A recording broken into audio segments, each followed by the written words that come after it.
Okay, so it's time for me to clear the air from yesterday's episode. I'm not saying that the only option for the New Jersey Devils to do with the second overall pick is to trade it, but I'm just saying that let's not put one egg in the basket. Let's explore all possible outcomes. So we have a lot to discuss in this episode. Could we get Slafkovsky? Could we get Nemish? Could we maybe get Kevin Fiala? That doesn't include the second overall draft pick. Well, we have a lot to discuss in this episode. Buckle up.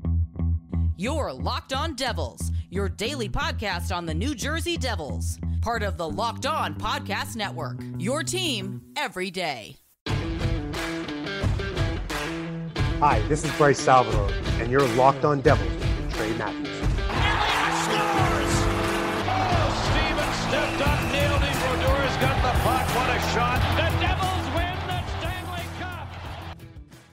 Alrighty now, what is up, New Jersey? Welcome back to the Locked On Devils podcast here on the Locked On Network. I'm your host, college hockey play-by-play announcer, and also Devils writer for Pucks and Pitchforks, Trey Matthews. So for the first segment of today's episode, I want to use it as sort of a recap from yesterday. So if you missed yesterday's episode, I was accompanied by Jersey Joe, and we gave our initial reactions to the New Jersey Devils winning the second overall pick in this year's NHL draft. We hold a top 2 selection for the third time in 6 years after moving 3 spots from number 5. The Devils moved ahead of the Arizona Coyotes, who had the second best odds at 13.5%, as well as Seattle Kraken at 11.5%, and finally the Philadelphia Flyers at 9.5%. Now, Jersey Joe shared his thoughts, and I think the fan favorite prospect based on what I've been seeing on social media is Slafkovsky or maybe Nemish. Both players hail from Slovakia, or maybe even Cooley, who's committed to play at the University of Minnesota. So with having the second overall pick, we're definitely kids in a candy store in sort of a sense. However, I did mention many times throughout these past couple of days that the New Jersey Devils should be open to trading away the pick. Now, I just want to clear the air. I'm not saying that the New Jersey Devils should trade the second overall pick. I'm not saying that I don't like Slafkovsky or Nemish or Cooley or any of the available prospects. I'm not saying that they won't make an impact if drafted by the New Jersey Devils. I'm just saying that for the first time in a while, the New Jersey Devils are now in a situation where they can possibly explore all possible avenues and take a risk. Because if we look at our overall roster structure, once again, we have our bona fide superstar in Jack Hughes. Nico Hischier is obviously our leader, and then Jesper Bratt is one of the more underrated players in the entire NHL. So I feel as though we have our young core set, and now we're just trying to rebuild around them. So Yegor Sharangovich was able to take a couple steps forward despite getting off to a slow start to the season. Then you got someone like Dawson Mercer, wildly inconsistent, but still has a lot of upside and potential. Then when you look into Utica Comets organization, you obviously have someone like Alexander Holtz, who's lighting it up. And then when you look at more of the underrated players who fell underneath the radar but still put up decent production, you got to look at Jesper Boqvist, because Boqvist was able to go on a complete FU tour and just prove everyone, including myself, wrong in terms of his overall development and potential for this team. So I'm just saying that for the first time in a while, the New Jersey Devils are just in a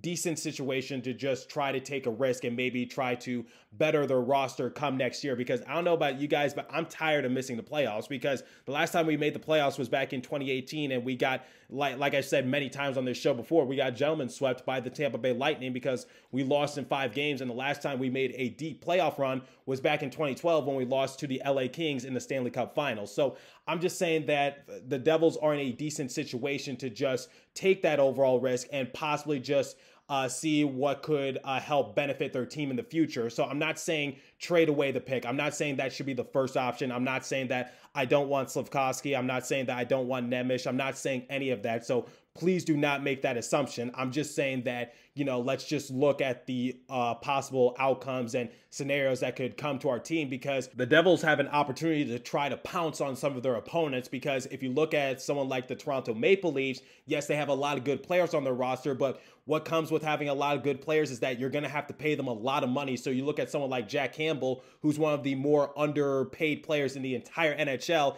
He's a damn good goalie, but at the same time, he deserves a great payday. So I'm just saying maybe the New Jersey Devils, if some outcomes go their way, they could possibly take Jack Campbell away from the Toronto Maple Leafs. Or you look at a team like the Minnesota Wild. why is Kevin Fiala in these trade discussions and linked to the New Jersey Devils is because despite the Minnesota Wild being somewhat of a decent team, they're cap crunched. And we're going to talk about that a little later in the episode, but Jersey Joe mentioned it momentarily in the last episode, which is, maybe the Devils can try to take advantage of that opportunity. So I'm just saying, like, when you look at some of these teams, maybe the Devils can try to capitalize on some of their misfortunes because despite some of these teams being good, they're no exception to, the future problems that they might endure. So a team like the Pittsburgh Penguins, I've said on this show many times, very good playoff team. They have one of the greatest players to ever play the game, but at the same time, they're getting much older. So sooner or later, they're going to have to just face the music and just accept the fact that the Penguins organization is not the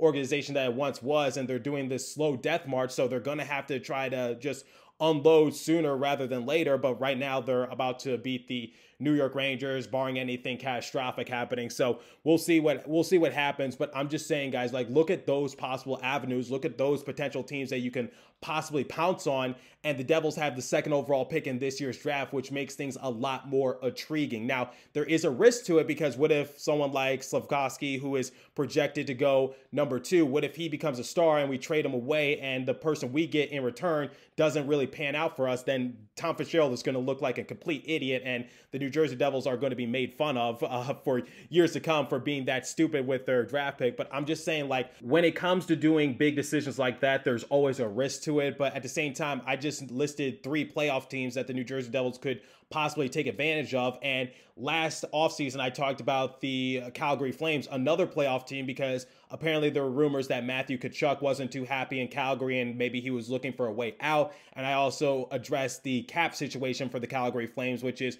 it might have to be a salary dump type of situation where in return for Matthew Tkachuk, they might have to sell on draft picks and prospects, wherever the case might be. But obviously, the Calgary Flames are in the playoffs, so I'm sure they're not really picking up the phone for any discussions. None of these teams that I listed are, because Toronto Maple Leafs, Pittsburgh Penguins, and also the Minnesota Wild playoff teams. But at the same time, just because you're a playoff team, it does not exclude you from the overall issues that you might have in the future. So I'm just putting that out there. So once again, guys, I'm not saying that I don't want Slafkovsky. I'm not saying I don't want Nemish. I'm not saying that I don't want Cooley on the roster.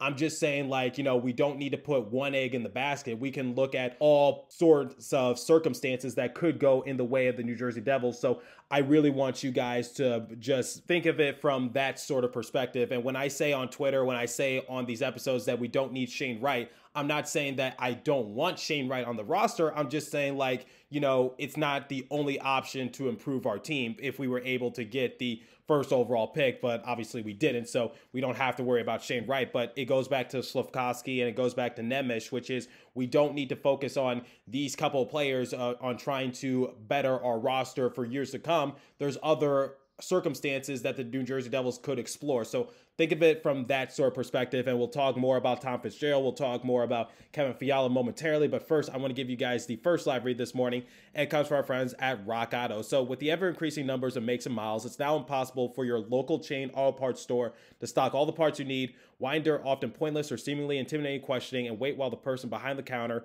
orders the parts on their computers, choosing the only brand their warehouse happens to carry? You have computers with access to rockauto.com at home and in your pocket with your cell phone, so save time and money when using Rock Auto. Why choose to spend 30%, 50%, or even 100% more for the same parts from a chain store or car dealership? Rock Auto is a family business serving do-it-yourselfers for over 20 years. Rock Auto's prices are reliably low for every consumer. They have everything you need, from brake parts, tail lamps, motor oil, and even new carpet. Go explore their easy-to-use website to find all the solution to your auto parts needs. Go to rockauto.com right now and see all the parts available for your car or truck. Right, locked on in their How Did You Hear About Us box so they know we sent you. Amazing selection, reliably low prices, all the parts your car will ever need. rockauto.com. And now the second live read comes from our friends at Built Bar. So summer is here, and with the summer, you're going to need some food on the go. Built Bars are the perfect snack to take with you on family vacations. Throw them in your bags and your kids' backpacks. Make sure that everyone has a bar so you are fueled for your summer adventures. The best part about Built Bars, they're healthy and delicious. No more sacrificing delicious food for health.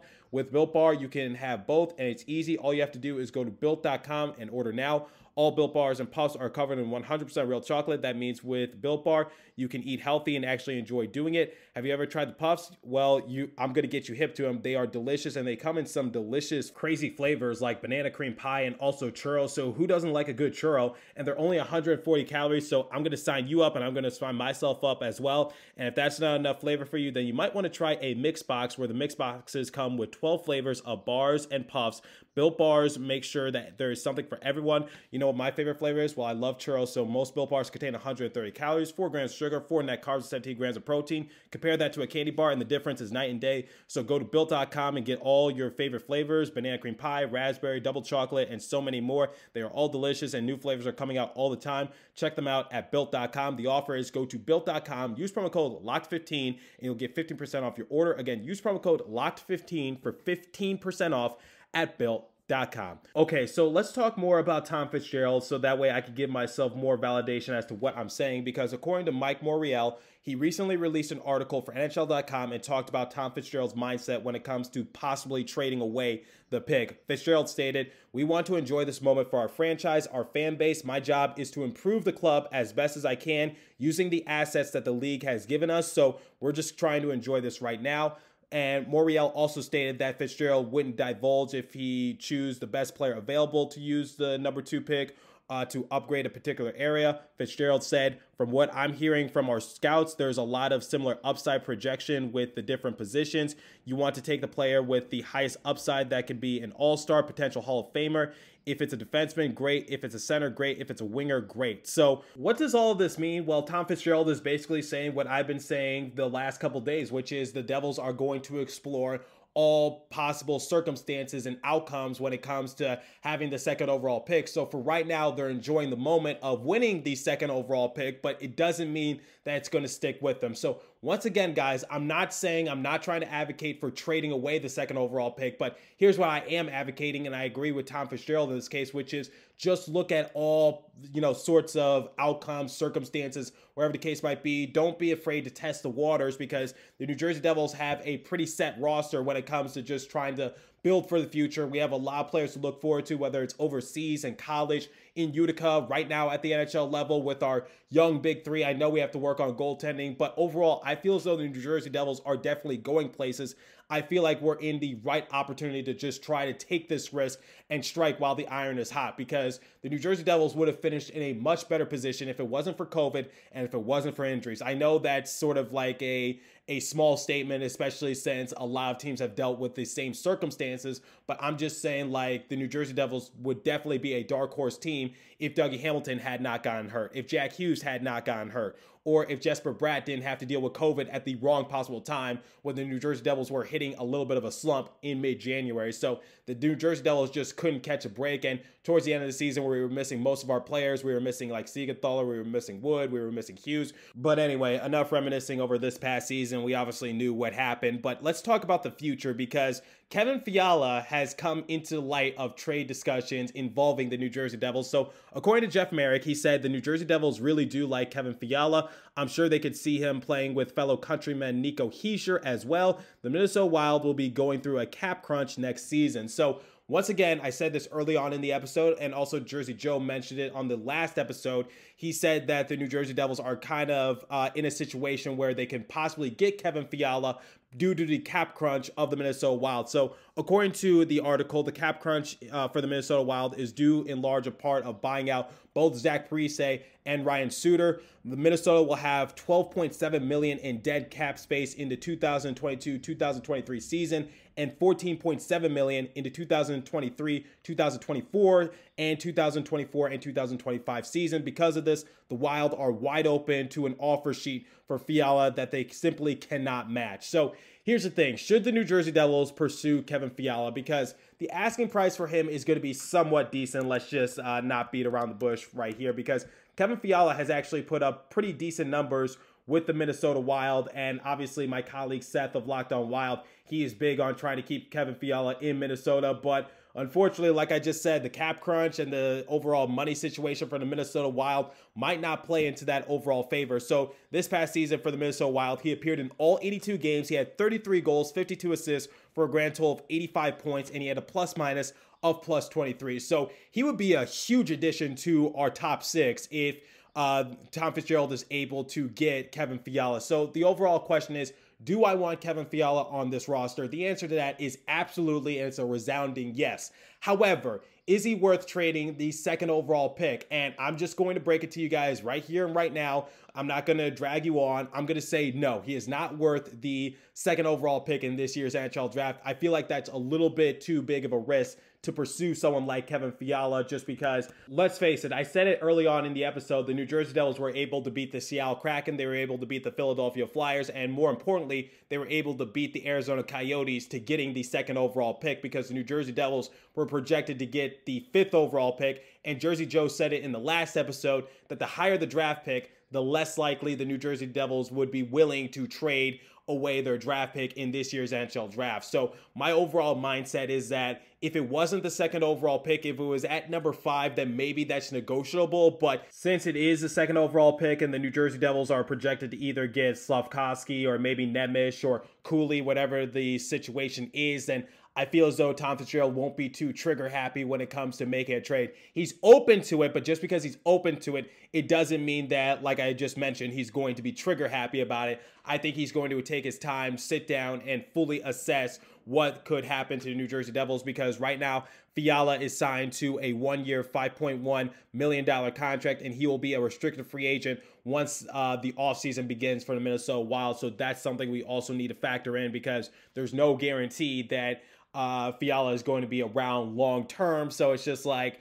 you know, what do we do in that sort of circumstance? But Fiala would definitely be a huge get for the New Jersey Devils. But here's what I'm willing to do. I'm willing to maybe add a couple of prospects that are not named Holtz or Hughes, because obviously Fiala, the asking price, like I just said moments ago, is going to be somewhat decent. It's not going to be like a Pavel Zacha, Kevin Fiala 1-for-1 type of deal. Now, Pavel Zacha might be the centerpiece of the deal, but I think what might be the overall clincher for the Minnesota Wild is just looking for something that could possibly help them in the future, because right now they're not in a situation to be like high negotiators due to the cap crunch, but at the same time, they are going to demand something decent from the New Jersey Devils in that regards. Now, here's what I'm willing to do. I'm willing to give the Minnesota Wild our second round draft pick and then maybe add a couple prospects not named Holtz or Hughes to possibly, you know, sweeten the deal. So, like, I would look at people like Riley Walsh. I really do like Riley Walsh, but like I said, guys, would you rather trade away like a prospect or the second overall pick? I'm just putting that out there. So maybe add Riley Walsh to it, just because Walsh was the most improved player for the Utica Comets, and then you probably look at like a Ford, maybe like AJ Greer. AJ Greer, similar to Alexander Holtz, was able to have a big year. You could also maybe look at someone like Chase Stillman, who's playing in the OHL. So overall, it's just like the Devils have a lot of prospects to choose from. So my overall mindset is, if you want to get Fiala, make sure that you trade a prospect that's not named Holtz or Hughes. So that way, you know, we still have that talent in our pipeline, because let's face it, I think of all the prospects that we have available, I think the two players that people talk the most about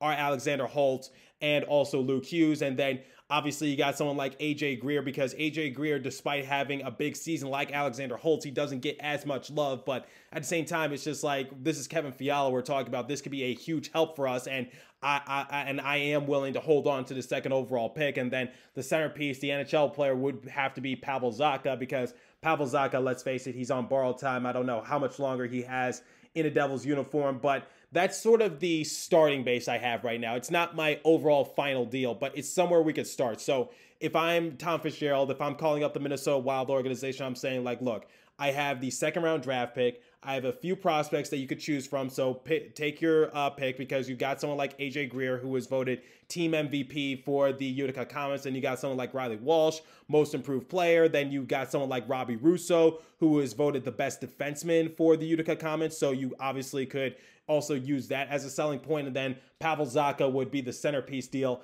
And let's face it, you can't really demand too much just because of your cap crunch. So if I'm Tom Fitzgerald, that's the overall starting base that I would use. This is not the final deal. So before you guys come at me, before you say trade, that's a terrible deal, I'm just putting out some names that could potentially be brought up or can help sweeten the deal just a little bit, because the selling point for the Devils, if they want to make a big trade, is not going to be that second overall draft pick, or it's not going to be like the first point that they're going to make. They're going to try to say, we have a lot of prospects that you could choose from, so maybe that can help you in that sort of regard. So if the Devils want to make a trade this offseason, their prospects are going to have to be the top priority, alongside with someone like Pavel Zacha. And then, worst comes to worst.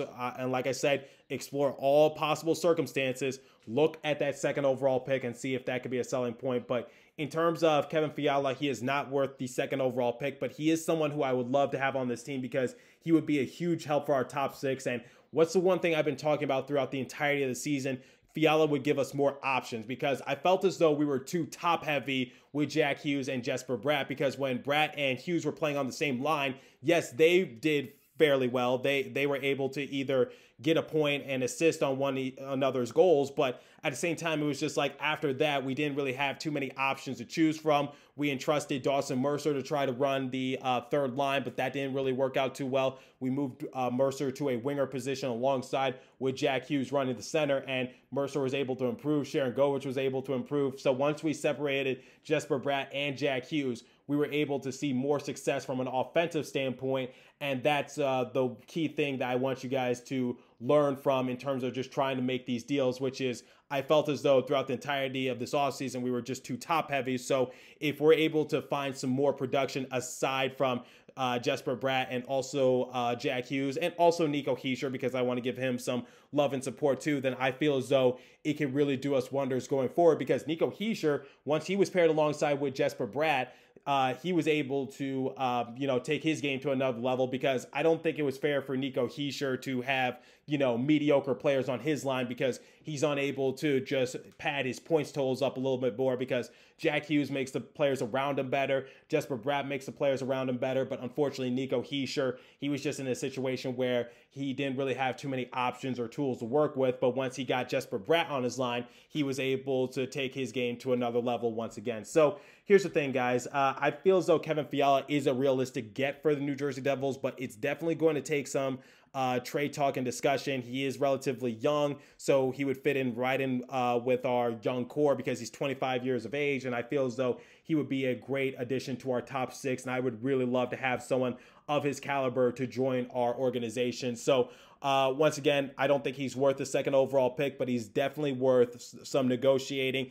and I'll definitely try to reach out to a Minnesota Wild rider, or maybe Seth of Locked On Wild, and maybe we can have a discussion and see where their headspaces are at in terms of just trying to make this deal, because I did the same thing for the Vancouver Canucks when it came to Brock Besser and Connor Garland, and we had the discussion with Matthew Zader, Canucks writer, and we just talked about like possible trade circumstances that could help the New Jersey Devils. So once again, getting Kevin Fiala, this could be a situation where the Devils just capitalize on a golden opportunity. Cap crunch, a lot of options for the Devils to choose from. They got that second overall pick. They got a lot of prospects, and I feel as though they can definitely make a splash this offseason. So that's my overall prediction. I feel as though the New Jersey Devils will get a top-notch player to add to their roster, so that way they could take it to the next level. So let me know what you guys think. So obviously I touched on all the possible outcomes in terms of using the second overall pick. I talked about Kevin Fiala. I'll try to talk more about him in a future episode, but let me know what you guys think. Would you want to have someone like Kevin Fiala on the team, or are you set on just being satisfied with what we got right now and just try to go for Slavkovsky or maybe Nemish in the draft and just see like where their development could take us? Because I want to give credit when credit is due. Slavkovsky and Nemish were able to do big things in the Beijing Olympics this past year. So I definitely will talk about them in a future episode, and we'll definitely talk to some draft analytics and just see what their mindsets are in terms of Slavkovsky and also Nemish, and just see like how it could potentially help the New Jersey Devils. So let me know what you guys think about the overall offseason approach for the New Jersey Devils. But as for today's episode, that's all the time I have for you guys. So thanks for listening. Continue to stay safe. Have a wonderful day, New Jersey. Go Devils, and I'll catch you guys in the next episode. Thanks for listening once again.